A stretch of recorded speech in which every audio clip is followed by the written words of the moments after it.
হে ভারতের মুসলমান সমাজ, বাংলার মুসলমানরা তোমাদের সঙ্গে আছে। ভারত জুড়ে তোমরা নরেন্দ্র মোদীর বিরুদ্ধে দুর্বার আন্দোলন করে তোলো।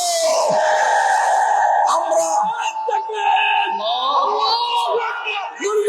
বিরুদ্ধে অ্যাকশন, নরেন্দ্র মোদীর বিরুদ্ধে অ্যাকশন, মামুনুল হকের অ্যাকশন, আমিনুল হোসেনের অ্যাকশন, বাংলাদেশের অ্যাকশন।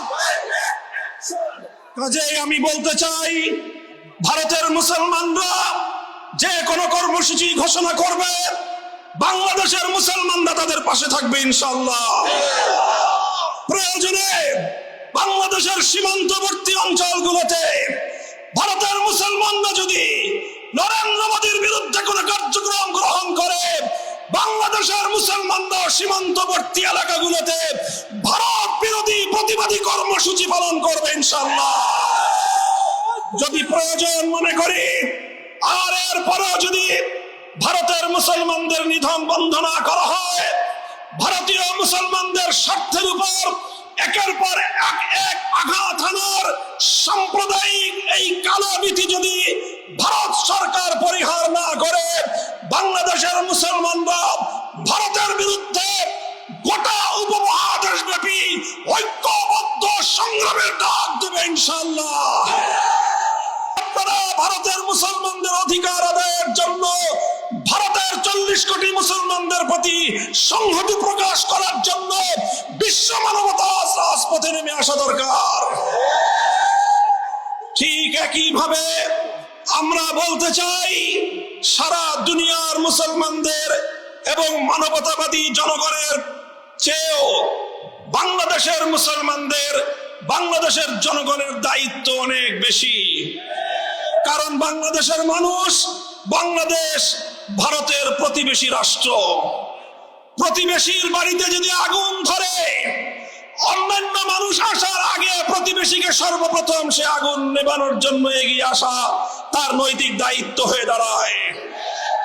তাই আজ বাংলাদেশের জাতীয় মসজিদ বাইতুল মুকাররমের প্রাঙ্গণ থেকে 18 কোটি জনতার পক্ষ থেকে ভারতের 40 কোটি মুসলমানের প্রতি আমরা পয়গাম পাঠিয়ে দিতে চাই, উগ্র হিন্দুত্ববাদী নরেন্দ্র মোদীর বিরুদ্ধে আন্দোলন সংগ্রামে তোমরা একা নও। হে ভারতের মুসলমান সমাজ, বাংলার মুসলমানরা তোমাদের সঙ্গে আছে। ভারত জুড়ে তোমরা নরেন্দ্র মোদীর বিরুদ্ধে দুর্বার আন্দোলন করে তোলো। আমরা বিরুদ্ধে অ্যাকশন, নরেন্দ্র মোদীর বিরুদ্ধে অ্যাকশন, মামুনুল হকের অ্যাকশন, আমিনুল হোসেনের অ্যাকশন, বাংলাদেশের অ্যাকশন।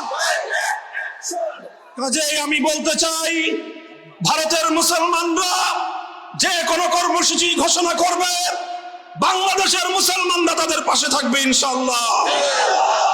প্রয়োজনে বাংলাদেশের সীমান্তবর্তী অঞ্চলগুলোতে ভারতের মুসলমানরা যদি নরেন্দ্র মোদীর বিরুদ্ধে কোনো কার্যক্রম গ্রহণ করে, বাংলাদেশের মুসলমানরা সীমান্তবর্তী এলাকাগুলোতে ভারত বিরোধী প্রতিবাদী কর্মসূচি পালন করবে ইনশাআল্লাহ।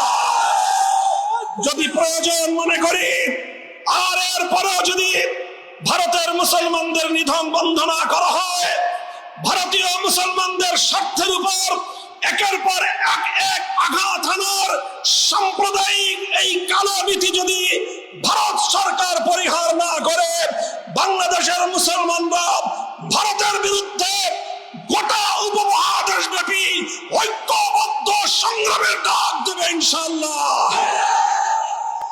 ইতিমধ্যে বাংলাদেশ সরকারের কাছে আহ্বান এসেছে, আঞ্চলিক জোট সার্ককে শক্তিশালী করে এই উপমহাদেশীয় অঞ্চলে, দক্ষিণ পূর্ব এশিয়ায় ভারতের আধিপত্যবাদের বিরুদ্ধে সবগুলো মানবতাবাদী রাষ্ট্র ঐক্যবদ্ধ হয়ে ভারতের বিরুদ্ধে আগ্রাসী নীতির বিরুদ্ধে প্রতিরোধ গড়ে তুলবার আহ্বান জানাই। অর্থনৈতিক সব ধরনের পদক্ষেপ গ্রহণ করার জন্য আপনারা প্রস্তুতি গ্রহণ করুন। আঞ্চলিক জোটকে শক্তিশালী করুন। ভারতকে এক ঘরে করে ভারতের বিরুদ্ধে কূটনৈতিক যুদ্ধের ঘোষণা করুন।